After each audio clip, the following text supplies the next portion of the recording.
Hello అండి, అందరికీ నమస్కారం. ఈరోజు ఈ వీడియోలో మనం 2025లో వైకుంఠ ఏకాదశి జనవరి 10 శుక్రవారం రోజునైతే వచ్చింది.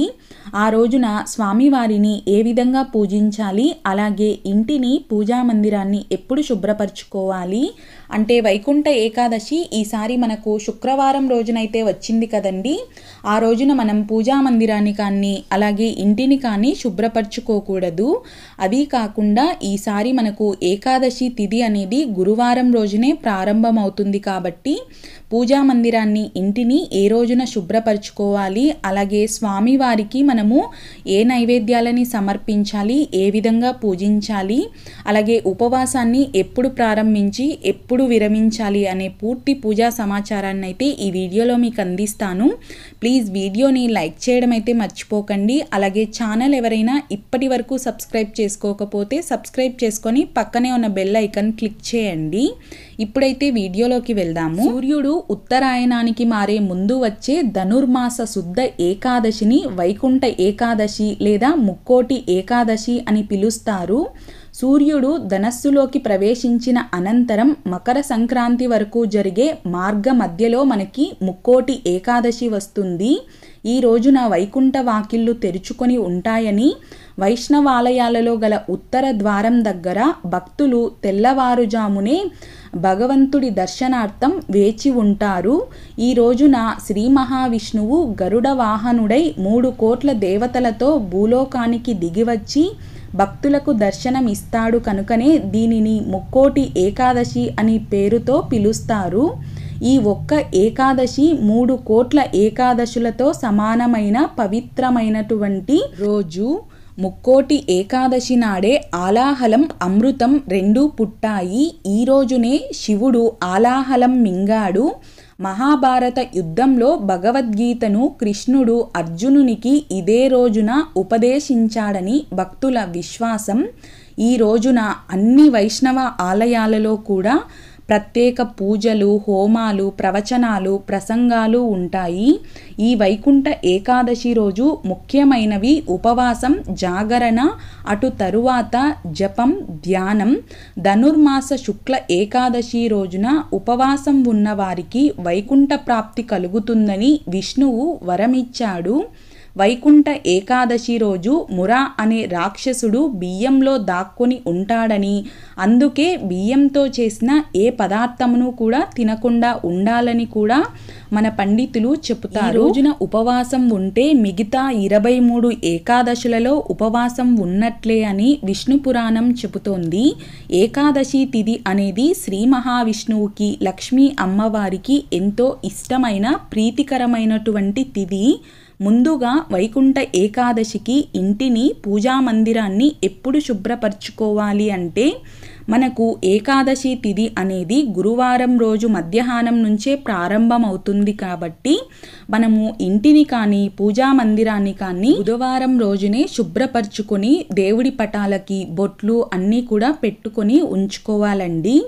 ఒకవేళ ఎవరికైనా సరే బుధవారం రోజు ఏ కారణాల చేతైనా కుదరకపోతే గురువారం రోజు మధ్యాహ్నంలోపు పూర్తి చేసుకోండి. సాధ్యమైనంత వరకు బుధవారమే చేసుకోండి. ఎందుకంటే గురువారం మనం ఇంటిని దులపడం కానీ, శుభ్రపరచడం కానీ, పూజా మందిరాన్ని శుభ్రపరచడం కానీ చేయకూడదు కాబట్టి బుధవారం చేసుకుంటేనే చాలా మంచిది. ఈ పూజని మనం పూజా మందిరంలో అయినా చేసుకోవచ్చు, లేదంటే ఒక పీఠాన్ని ఏర్పాటు చేసుకొని అయినా చేసుకోవచ్చు. ఈ వైకుంఠ ఏకాదశి రోజున మనం సూర్యోదయ పూర్వమే నిద్రలేచి చక్కగా తలస్నానాన్ని ఆచరించుకొని ఇంటి ముందు అందమైన రంగవల్లులు వేసుకొని తులసి కోటి దగ్గర కూడా ముగ్గులు వేసుకోవాలండి. అంటే శంకుచక్ర నామాలు కానీ, అష్టదళ పద్మం ముగ్గు కానీ, కమలం ముగ్గులు కానీ వేసుకొని దాని తర్వాత మనం పూజని ప్రారంభించుకోవాలి. మనం ఈ రోజున విష్ణుమూర్తి ఫోటోను పెట్టుకొని పూజించుకోవాలి. ఒకవేళ మన దగ్గర విష్ణుమూర్తి ఫోటో గనక లేకపోతే విష్ణుమూర్తి దశావతారాలలో ఏ రూపంలో ఉన్న ఫోటో అయినా మీరు పెట్టుకోవచ్చండి. నేనైతే ఇక్కడ పూజలో లక్ష్మీనారాయణులు ఇద్దరూ ఉన్నటువంటి ఫోటోనైతే పెట్టుకుంటున్నాను. ఎందుకంటే శుక్రవారం రోజున మనకి వైకుంఠ ఏకాదశి వచ్చింది కాబట్టి తప్పకుండా ఈ రోజున మనము స్వామివారిని, అయ్యవారిని, అమ్మవారిని ఇద్దరిని కూడా పూజించాలండి. అందుకని చెప్పి నేను ఇలా ఇద్దరు ఉన్నటువంటి ఫోటోనైతే పెట్టుకున్నాను. ఒకవేళ మీ దగ్గర ఇద్దరు కలిసి ఉండే ఫోటో గనక లేకపోతే గనక విడివిడిగా అయినా సరే ఈరోజు ఇద్దరిని ఫోటోలు పెట్టుకొని పూజించుకోండి. ఈ రోజున తప్పకుండా మనము వైకుంఠ ఏకాదశి తిథి కాబట్టి ఎవరైతే సరే నియమనిష్టలతో పూజ చేసుకుంటారో వారికి మరుజన్మ అనేది ఉండదని మన పురాణాలు చెబుతూ ఉన్నాయి. ఈ రోజు తులసి మొక్క దగ్గర మనము చక్కగా పిండి దీపాలు వెలిగించుకోవడం, తులసి మొక్కని చక్కగా పసుపు రాసి అందంగా అలంకరించుకోవడం వంటివి చేయాలి. అలాగే మనము ఈ శంకుచక్ర ముగ్గులు అనేది మనం పీటను ఏర్పాటు చేసుకుంటాం కదండి, ఆ పీటను చక్కగా పసుపుతో అలికి ఆ పీట మీద కూడా మనం వేసుకోవచ్చు అన్నమాట. ఒకవేళ శంకుచక్ర ముగ్గులు రాకపోతే మీకు వచ్చిన ముగ్గుని అయినా సరే బియ్యం పిండితో వేసుకోవాలండి. వైకుంఠ ఏకాదశి నాడు స్వామివారిని ఉత్తర ద్వారం గుండా దర్శించుకుంటే మనకున్నటువంటి కష్టాలు, సమస్యలు, మనల్ని ఎంతో కాలంగా పట్టి పీడించే ఎన్నో రకాల బాధల నుండి మనకు స్వామివారు ఉపశమనాన్నైతే అందిస్తారు. అలాగే మనము ఈ రోజున తులసి దళాలతో స్వామివారిని పూజిస్తాం కాబట్టి తప్పకుండా పూజిస్తాం కాదండి, ప్రతి ఒక్కరూ కూడా ఒక్క తులసి దళాన్నైనా సమర్పించి పూజించండి, చాలా మంచిది. అయితే చాలామంది అదే రోజున తులసి దళాలని తెంపి పూజిస్తూ ఉంటారు. అలా ఎప్పుడూ చేయకూడదండి. ఏకాదశి తిథుల నాడు కానీ శుక్రవారం రోజు కానీ మనం తులసి దళాలని కొయ్యకూడదన్నమాట. చక్కగా మనము దశమి రోజు అంటే గురువారం రోజు పొద్దున మనం స్నానము, పూజ పూర్తయిపోతాయి కదండి. దాని తరువాత తులసి దళాలని తెంపుకొని చక్కగా ఒక కవర్లో కానీ బాక్స్లో కానీ భద్రపరుచుకొని పెట్టుకోవాలి. శుక్రవారం వైకుంఠ ఏకాదశి రోజున అదే తులసి దళాలతో స్వామివారిని అర్చించాలి. చాలా అంటే చాలా మంచిదండి. మనము ఈ రోజున తులసి దళాలను స్వామివారికి అర్చించడము అంటే కొన్ని కోట్ల రెట్ల ఫలితం అయితే మనకు ఉంటుంది. ఇంకా ఏకాదశి తిథికి ఉపవాసం ఎప్పుడు ఉండాలి అంటే మనము ఏకాదశి తిథికి ఎప్పుడైనా సరే అండి, వైకుంఠ ఏకాదశి అనే కాదు ఏ ఏకాదశికైనా సరే దశమి రోజు రాత్రి నుండి కూడా మనం ఉపవాసాన్ని ప్రారంభించాలి. రేపు ఏకాదశి కదా, ఈ రోజు అంటే దశమి రోజు మనం మాంసాహారాన్ని తినేసి రేపు చక్కగా మనము ఉపవాసాన్ని చేస్తాము అని చాలామంది అనుకుంటూ ఉంటారు. అలా ఉపవాసం ఉన్న వాళ్ళు ఎప్పుడు కూడా అలా చేయకండి.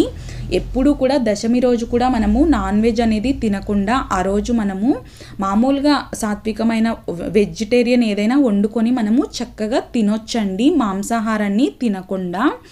అలా దశమి రోజు రాత్రి అన్నం కాకుండా మనము ఏదైనా టిఫిన్స్ అంటే చపాతీ కానీ, ఇడ్లీ కానీ, ఉప్మా కానీ అలాంటివి తినేసి ఏకాదశి రోజు మొత్తం కూడా మనం ఉపవాసాన్ని చేసి ద్వాదశి నాడు ఉదయం మనం చక్కగా స్నానాన్ని ఆచరించుకొని ఆ రోజు మరొక్కసారి పూజ చేసుకొని దాని తరువాత విష్ణు ఆలయానికి వెళ్ళి స్వామివారిని దర్శించుకొని అలాగే అక్కడ పంతులు గారికి స్వయంపాక దానాన్ని చేసి ఇంటికి వచ్చి ఉపవాస విరమణ అనేది చేయాలి. అయితే ఈ ఏకాదశి ఉపవాసానికి మనకు కటిక ఉపవాసం ఏమీ అవసరం లేదండి. సాత్వికమైన అంటే పాలు, పండ్లు లాంటివి తీసుకోవచ్చు అన్నమాట. అలాగే భగవంతుడికి సమర్పించినటువంటి నైవేద్యాన్ని కూడా మనం తీసుకోవచ్చు. కాకపోతే నైవేద్యాన్ని తీసుకోవచ్చు అని చెప్పాం కదా అని ఎక్కువగా తీసుకోకూడదండి. మనం 1 స్పూనో 1/2 స్పూనో అలా కొద్దిగా భగవంతుడి ప్రసాదం కాబట్టి కళ్ళకద్దుకొని మనం తీసుకోవాలి. అలాగే ఈ రోజున ఎటువంటి దానాలను చేయాలి అంటే బ్రాహ్మణులకు స్వయంపాక దానాన్ని, అలాగే పేదవాళ్ళకి అన్నదానాన్ని కానీ వస్త్రదానాన్ని కానీ చేస్తే చాలా మంచిదండి. ఇక ఏవైనా సరే ఆరోగ్య కారణాల చేత కానీ ఆరోగ్యం బాగున్నా సరే కొందరు ఉపవాసం అనేది ఉండలేని వారు ఏం చేయాలి అంటే కనీసం మనం ఉదయం పూజ చేసుకొని దేవాలయానికి వెళ్ళి ఉత్తర ద్వారం గుండా స్వామివారిని దర్శించుకొని తిరిగి ఇంటికి వచ్చేంత వరకైనా సరే మనం ఉపవాసం ఉండాలండి. ఆరోగ్య సమస్యలు ఉన్న వాళ్ళైతే కనుక ఇలాంటి నియమాలు ఏమీ లేకుండా చక్కగా మీరు వేళకు ఏదైనా సరే అల్పాహారాన్ని తీసుకొని, అంటే ఉల్లి వెల్లుల్లి లాంటివి లేకుండా మీరు మందులు వేసుకొని దేవాలయానికి వెళ్ళండి. ఏమీ ప్రమాదము ఉండదు, ఇబ్బంది కూడా ఉండదనమాట. అలాగే ఈ రోజున స్వామివారికి తప్పకుండా పిండి దీపాలు వెలిగించాలా అంటే, వెంకటేశ్వర స్వామికి పిండి దీపాలంటే చాలా ఇష్టం కదండి. అందులోనూ ఏకాదశి రోజు పిండి దీపాలు వెలిగించడం చాలా చాలా శ్రేష్టం అన్నమాట. అలాంటిది ఇక వైకుంఠ ఏకాదశి నాడు వెలిగిస్తే అద్భుతమైన ఫలితాలు వస్తాయి. కాబట్టి తప్పకుండా ఈ రోజున 7 పిండి దీపాలను అయితే వెలిగించుకోండి. ఈ దీపాలని మీరు ఇంటిలో అయినా వెలిగించుకోవచ్చు, తులసి చెట్టు దగ్గర అయినా వెలిగించుకోవచ్చు, లేదంటే దేవాలయంలో అయినా వెలిగించుకోవచ్చు. 7కు పైన మీరు ఎన్నైనా వెలిగించుకోవచ్చండి. ఒకవేళ 7 దీపాలు కూడా మేము వెలిగించలేమనుకునేవారు ఒక్కటైనా సరే, 2 అయినా సరే ఈ రోజున పిండి దీపాలను వెలిగించుకోండి. చాలా అంటే చాలా మంచిది. ఈ రోజున స్వామివారికి షోడశోపచారాలతో పంచోపచారాలతో పూజ చేసుకోవచ్చండి. ఇవేమీ రావు అనుకుంటే గనక భక్తితో మామూలుగా అయినా మీకు వచ్చినట్టుగా పూజ అనేది చేసుకోవచ్చు. ఇక్కడ మనకు భక్తి అనేది ముఖ్యము. అలాగే ఈ రోజున ఉపవాసం ఉన్న వాళ్ళైనా సరే, లేని వాళ్ళైనా సరే అండి, తప్పకుండా బ్రహ్మచర్యం అనేది పాటించాలి. ఏకాదశి తిథి నాడు ఎప్పుడైనా సరే అండి దంపతులు బ్రహ్మచర్యం పాటించడం చాలా ఉత్తమం. ధనుర్మాసం అంటేనే ఎంతో విశిష్టమైనటువంటి మాసం. ఆ నారాయణుడికి ఎంతో ఇష్టమైన ఈ ధనుర్మాసంలో వచ్చే ఈ ఏకాదశి రోజున తప్పకుండా ఆవు నేతితో దీపారాధన చేస్తే చాలా మంచిదండి. అదీ కాకుండా శుక్రవారం రోజున వచ్చింది కాబట్టి ఏకాదశి, ఈ రోజున అమ్మవారికి కూడా ఆవునేతి దీపాలంటే చాలా ఇష్టం కాబట్టి ఈ రోజున ఆవునేతి దీపం వెలిగించడానికి ప్రయత్నించండి. అప్పుడు మనము అమ్మవారి అయ్యవారి అనుగ్రహము చాలా శీఘ్రంగా పొందవచ్చు. మీ దగ్గర వెంకటేశ్వర స్వామి వారి విగ్రహం గనుక ఉంటే తప్పకుండా పంచామృతములతో కానీ, లేదు అంటే గనక జలముతో కానీ అభిషేకాన్ని చేసుకోండి. ఒకవేళ మీరు జలముతో చేస్తున్నట్టుగా అయితే అందులో 2 తులసి దళాలని వేసి చక్కగా తులసి దళం జలంతో మనము అభిషేకం చేసుకుంటే చాలా మంచిదన్నమాట. ఆ నీటిని అభిషేకం చేసుకున్న తర్వాత మన మీద అలాగే మన ఇంటిలో మొత్తం కూడా చల్లుకుంటే చాలా మంచి జరుగుతుందండి. అంటే మన ఇంట్లో ఎలాంటి నెగిటివ్ ఎనర్జీలు ఉన్నా కూడా అవంతా కూడా బయటికి వెళ్ళిపోతాయి. అలాగే ఈ రోజున గోవిందనామాలని, విష్ణు అష్టోత్తరాలని, విష్ణు సహస్రనామాలని చదువుకోవాలి. విష్ణు సహస్రనామం పారాయణ చేయడం కుదరని వాళ్ళు శ్రీరామ రామ రామేతి రమే రామే మనోరమే సహస్రనామ తత్తుల్యం రామనామ వరాననే అనే ఈ మహామంత్రాన్ని 3 సార్లు జపించినా సరే విష్ణు సహస్రనామ పారాయణ చేసిన ఫలితాన్ని మన ఖాతాలో అయితే భగవంతుడు వేస్తారండి. అలాగే శుక్రవారం రోజున వచ్చింది కాబట్టి తప్పకుండా లక్ష్మీదేవి అష్టోత్తరాలు, కనకదార స్తోత్రాన్ని చదువుకోండి. ఆర్థిక సమస్యలతో బాధపడేవారు తప్పకుండా ఆ శ్రీమన్నారాయణులు ఇద్దరు కూడా ఈ రోజున మనల్ని అనుగ్రహిస్తారు. అలాగే ఈ రోజున మనం స్తోత్రాలు చదవడం రాదు అనుకుంటే గనుక కనీసం వినడానికైనా ప్రయత్నించండి.